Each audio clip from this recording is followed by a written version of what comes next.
I was just thanking the organizers of this meeting and thanking you for coming here. Florian and Julie have done a huge amount of work in getting this book translated and publicized, and also having this meeting. I want to use the occasion of this meeting. It's a launch of the book. I don't want to talk too much about the book, but I want to take this opportunity to discuss three things.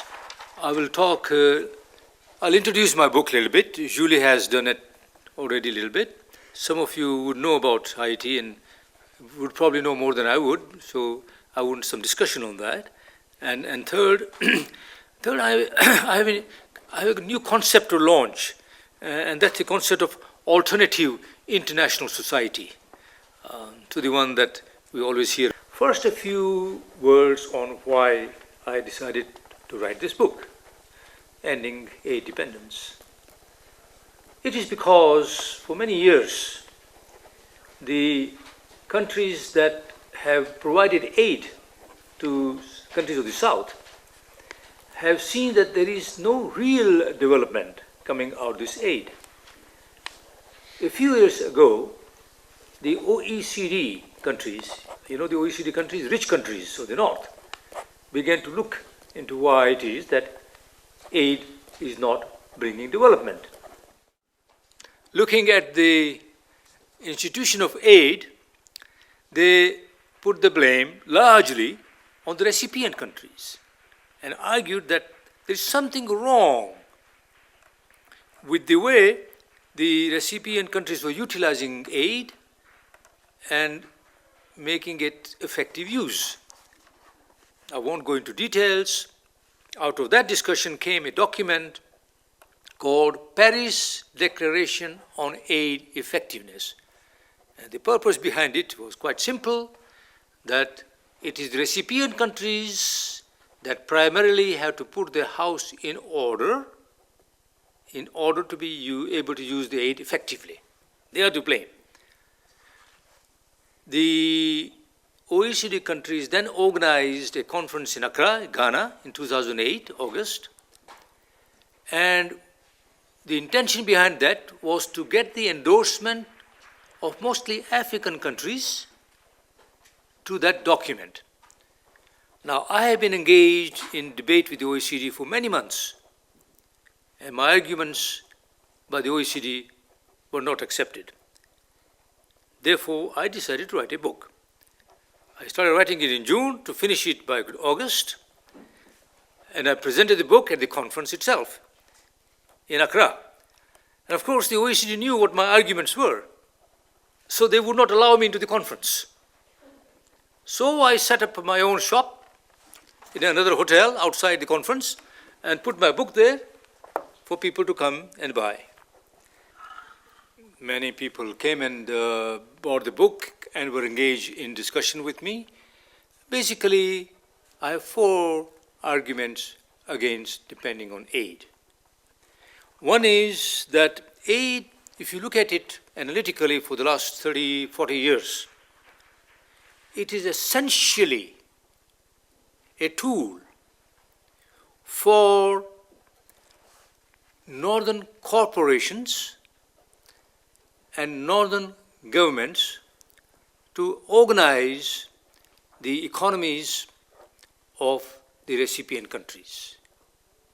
It is masked by the idea of charity, humanitarian aid, helping the African countries, helping the poor countries. But if you look at the effect of that aid, it is basically to serve northern interests, not our interests. That's first point. Second, that aid undermines our democracy.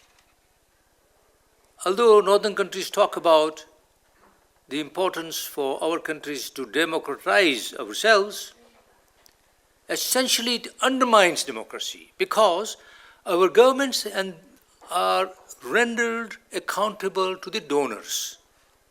Our governments don't care what happens in our elections. The people don't matter as long as the donors are happy.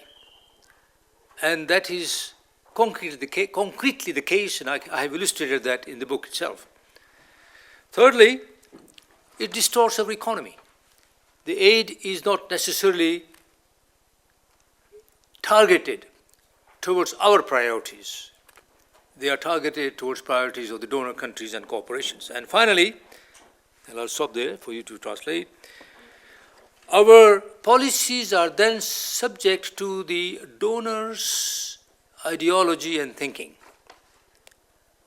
Fundamentally, it comes down to the ideology of the free market, the opening up of our economies to trade liberalization, to privatization of our economy. All those issues that are regarded as the Washington consensus and are pushed onto our countries through aid by something called structural adjustment programs. So these are the main reasons I have come out against aid in our countries. One sentence. The question then is all aid bad? My answer to that question is only that assistance that is provided on the basis of solidarity and responsibility, global responsibility, I'll define that later, that it is acceptable to us, but then it is not aid. If you assist your friend for solidarity reasons, and because it's responsible on account of the sense of responsibility you have, then it is assistance to a friend, assistance to a country. All other forms of aid, commercial, and other, we'll talk about that in a minute, is not really aid at all. That is self-serving those who provide that money, and that cannot be described as aid. For example, in the OECD definition of aid, military aid is not aid, it is military support for the countries. In my definition, military aid is acceptable, or military assistance is acceptable, provided it is done on solidarity basis. For example, I would regard the assistance that Cuba gave to Mozambique and Angola, especially Angola, to fight against the South African domination, as solidarity aid, even if it took military form. At the same time that Cuba was supporting us in Southern Africa, the Western countries under NATO were supporting South Africa and Portugal. Both are military aid. OECD excludes that in their calculations. For me, it's important to discuss military aid. And I would say that that assistance given to us to liberate ourselves from domination and oppression, that is solidarity aid. Cubans were not doing it for themselves, they're doing it for a principle. That is acceptable to me. To give you another example, the countries of the world have negotiated the Kyoto Protocol and the climate change, agreements. Under the Kyoto Protocol, rich countries, Annex I countries, have committed themselves to provide assistance to bring about transfer of technology to our countries in order that we have production which is environmental friendly. Now that is not aid, that's a commitment. It's a globally entered commitment. When Norway, if Norway gives money to, say, Uganda, my country, in order that we don't cut our trees, Norway is not doing any special favor to us, because the trees are needed both for Uganda and for the global climate. It is doing fairness to itself. So if Norway is doing favor to itself, or Britain, or France, or United States, by keeping our forests alive, because otherwise out of poverty we'll cut our forest for fuel, then they are doing no favors to us. It's not aid. It's a globally entered commitment.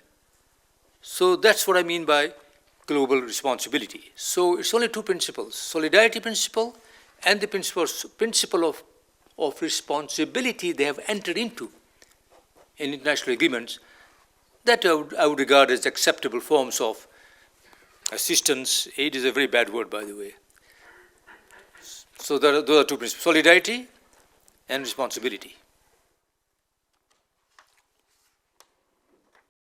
So therefore, I have classified aid into several types. OECD has no categories. Everything is put in one basket. Aid, ODAs. They have no sophistication. I challenge the OECD definition of aid as flawed. On that basis, they are providing, some of them, very few of them, 0.7% of their GDPs as aid. But it's based on false definition, false grouping up of aid. Those figures put out by the OECD are fictitious.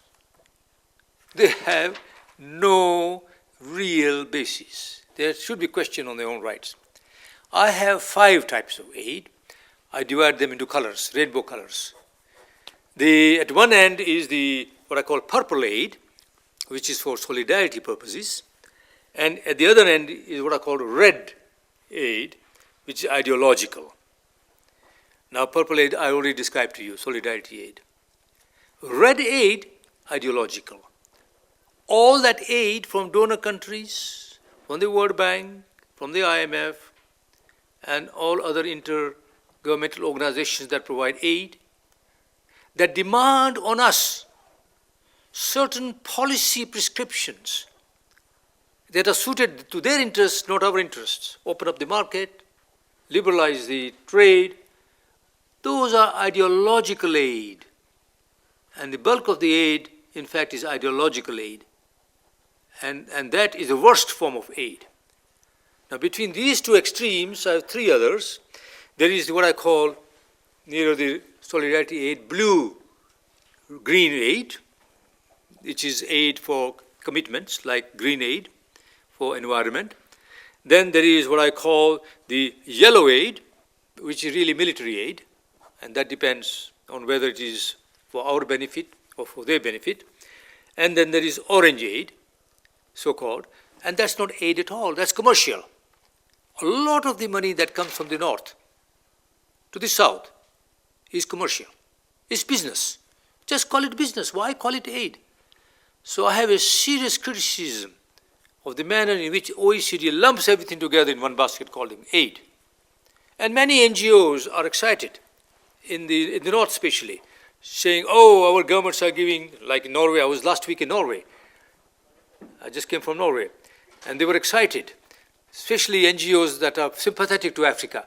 We have now increased our aid from 0.7 to 1.17% of GDP. See, you should be glad about that.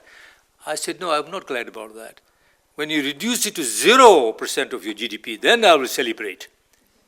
Because that is no aid to us because it comes with this ideological content. So you see the point I'm making. I have, in my book, suggested a 7-step strategy to get out of aid dependence. Getting out of aid dependence, in my view, I'm coming from Africa, from African point of view, getting out of aid dependence, in my view, is the most important strategic objective of the day. Most important.